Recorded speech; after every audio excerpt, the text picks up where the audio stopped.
Hi friends, welcome back to my channel. ನಾನು ನಿಮ್ಮ ನೇತ್ರ. ಎಲ್ಲರೂ ಹೇಗಿದ್ದೀರಾ? ಐ ಹೋಪ್ ಎಲ್ಲರೂ ಚೆನ್ನಾಗಿದ್ದೀರಾ ಅಂತ ಭಾವಿಸ್ತೀನಿ. ನಾನು ಕೂಡ ತುಂಬಾ ಸೂಪರ್ ಆಗಿದ್ದೀನಿ. ಈ ವಿಡಿಯೋ ಬಂದು ಟ್ಯೂಸ್ಡೇ ಮಾರ್ನಿಂಗ್ ಬೆಳಗ್ಗೆನೇ ಎದ್ದು ಮನೆ ಮುಂದೆ ಎಲ್ಲ ಕಸ ಗುಡಿಸಿ ಈ ರೀತಿ ರಂಗೋಲಿನ ಬಿಟ್ಕೊಂಡಿದ್ದೀನಿ. ನೆಕ್ಸ್ಟ್ ನಾನಿಲ್ಲಿ ಒಂದು ಹೆಲ್ತ್ಫುಲ್ ಆಗಿರುವಂತಹ ಡ್ರಿಂಕ್ಸ್ನ ನಾನು ಪ್ರಿಪೇರ್ ಮಾಡ್ಕೊಂಡಿದ್ದೀನಿ. ಇದು ಬಂದು ಡ್ರಿಂಕ್ಸ್ನ ಕುಡಿಯೋದ್ರಿಂದ ನಮ್ಮ ಬಾಡಿಲಿ ಬ್ಲಡ್ ಕೂಡ ಸರ್ಕ್ಯುಲೇಷನ್ ಆಗುತ್ತೆ, ಹಾಗೆ ನಮ್ಮ ಬಾಡಿಲಿರುವಂತಹ ಕೊಲೆಸ್ಟ್ರಾಲು ಕೂಡ ಕಡಿಮೆ ಆಗುತ್ತೆ. ಅದರಿಂದ ನಾನು ಇದನ್ನು ವೀಕ್ಲಿ 1 or 2 ಡೇಸು ಈ ಥರ ಡ್ರಿಂಕ್ಸ್ನ ಪ್ರಿಪೇರ್ ಮಾಡ್ಕೊಂಡು ಕುಡಿತೀನಿ. ತುಂಬಾ ಹೆಲ್ಪ್ಫುಲ್ ಆಗಿರುವಂತಹ ಡ್ರಿಂಕ್ಸ್ ಅಂತಲೇ ಹೇಳ್ಬೋದು. ನೆಕ್ಸ್ಟ್ ಬಂದು ಟಿಫನ್ಗೆ ಅಂತ ನಾನಿಲ್ಲಿ ಸೋಯಾ ರೈಸ್ನ ಮಾಡ್ಕೊಂಡಿದ್ದೀನಿ. ನೋಡಿ ಎಷ್ಟು ಚೆನ್ನಾಗಿ ಉದ್ರುದ್ರಾಗಿ ಆಗಿದೆ ಅಂತ. ಮೊಸರು ಬಜ್ಜಿ ಅಥವಾ ಚಟ್ನಿ ಜೊತೆ ತಿಂತಾಯಿದ್ರೆ ತುಂಬಾ ಚೆನ್ನಾಗಿರುತ್ತೆ. ನಮ್ಮ ಮನೇಲಂತೂ ಎಲ್ಲರೂ ಇಷ್ಟಪಟ್ಟು ತಿಂತಾರೆ ಇದೊಂದು ರೆಸಿಪಿನ. ನೆಕ್ಸ್ಟು ನಮ್ಮ ಹಸ್ಬೆಂಡ್ಗೆ ನಾನು ಪ್ಲೇಟ್ಗೆ ಸರ್ವ್ ಮಾಡ್ಕೊಂಡು ಕೊಟ್ಟು ಆದಮೇಲೆ ನೆಕ್ಸ್ಟು ಕಸ ಎಲ್ಲ ಗುಡಿಸ್ಕೊಂಡು ನೆಲನ ಒರೆಸ್ಕೊಳ್ತಾ ಇದ್ದೀನಿ. ನೆಲ ಎಲ್ಲ ಒರೆಸ್ಕೊಂಡು ಹೋಗಿ ಫ್ರೆಶ್ ಅಪ್ ಆಗ್ಬಿಟ್ಟು ಬರ್ತೀನಿ. ನೋಡಿ ಇವತ್ತೊಂದು ಸಿಂಪಲ್ ಒಂದು ಮೇಕಪ್ನ ಹೇಳ್ಕೊಡ್ತೀನಿ ಬನ್ನಿ, ನಾನು ಯಾವ ರೀತಿ ಡೈಲಿ ಮಾಡ್ಕೊಳ್ತೀನಿ ಅಂತ.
ಫೈನಲಿ ಸಿಂಪಲ್ಲಾಗಿ ನಾನು ಡೈಲಿ ಇದೇ ಥರ ಮೇಕಪ್ ಮಾಡ್ಕೊಳ್ಳೋದು.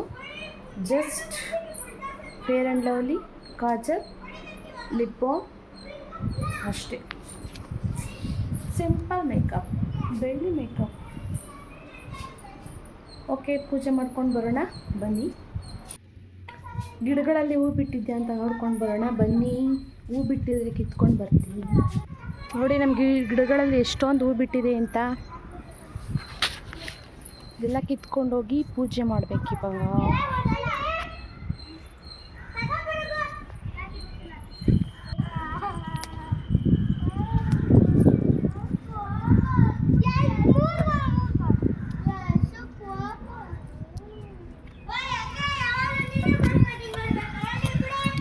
ನೋಡಿ ಬಿಳಿ ದಾಸವಾಳ ಇದು ಎಷ್ಟು ಚೆನ್ನಾಗಿದೆ ಅಂತ.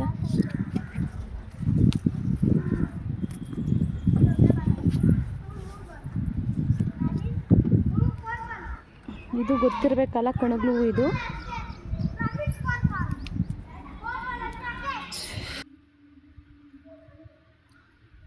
ನಾನಿಲ್ಲಿ ಹೊಸಗೆಲ್ಲ ಹೂವನ್ನ ಇಟ್ಕೊತಾ ಇದ್ದೀನಿ.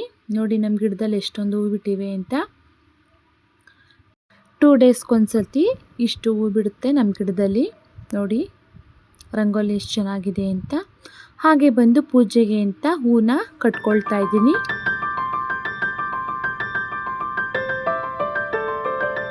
ನೋಡಿ ಎಷ್ಟು ಕಟ್ಟಿದ್ದೀನಿ ಅಂತ. ನೆಕ್ಸ್ಟ್ ಪೂಜೆ ಮಾಡ್ಕೊಳ್ತಾ ಇದ್ದೀನಿ.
ಮುಗೀತು. ನೆಕ್ಸ್ಟ್ ನಮ್ಮ ಹಸ್ಬೆಂಡು ಚಿಕನ್ನು ಮತ್ತು ಮಟನ್ನ ಕಟ್ ಮಾಡಿಸ್ಕೊಂಡು ಬಂದಿದ್ದರು. ಎಲ್ಲ ಚೆನ್ನಾಗಿ ಕ್ಲೀನ್ ಮಾಡ್ಕೊಂಡು ಇಟ್ಕೊಂಡಿದ್ದೀನಿ.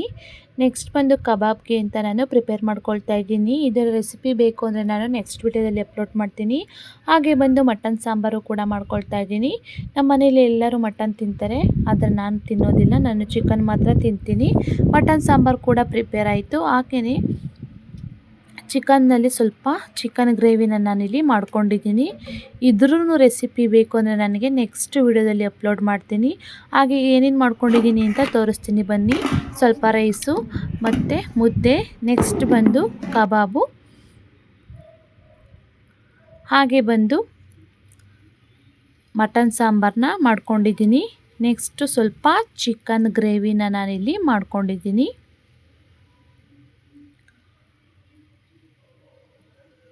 ನೈಟ್ ಊಟ ಮಾಡೋಣ ಅಂತ ತಟ್ಟೆಗೆಲ್ಲ ಊಟ ಇಕ್ಕೊಂಡು ಹಾಗೆಯೇ ಟಿ ವಿ ನೋಡ್ಕೊಂಡು ನಾನಿಲ್ಲಿ ಊಟನ ಮಾಡ್ಕೊಳ್ತಾ ಇದ್ದೀನಿ. ನಮ್ಮನೇಲಿ ನಾನು ಒಬ್ಬಳೇ ಮಟನ್ ತಿನ್ನೋದಿಲ್ಲ, ಇನ್ನೆಲ್ಲರೂ ಕೂಡ ತಿಂತಾರೆ. ನನಗೆ ಚಿಕ್ಕವಳಿಂದನೂ ಕೂಡ ನನಗೆ ಮಟನ್ ಅಂದರೆ ಇಷ್ಟ ಇಲ್ಲ. ಸೊ ಹಾಗಾಗಿ ನಾನು ಚಿಕನ್ ಮಾತ್ರ ತಿನ್ನೋದು. ಈ ವಿಡಿಯೋ ನಿಮಗೆ ಇನ್ ಕೇಸ್ ಇಷ್ಟವಾದಲ್ಲಿ ನಿಮಗೆ ಫ್ಯಾಮಿಲಿ ಫ್ರೆಂಡ್ಶಿಪ್ಗಳಿಗೆ ಶೇರ್ ಮಾಡಿ. ಇಷ್ಟ ಆದರೆ ಲೈಕ್ ಮಾಡಿ, ಶೇರ್ ಮಾಡಿ, ಕಮೆಂಟ್ ಮಾಡಿ. ಹಾಗೆಯೇ ವಿಡಿಯೋ ನೋಡಿದ್ದಕ್ಕಾಗಿ ಧನ್ಯವಾದಗಳು. Thank you for watching. Love you all.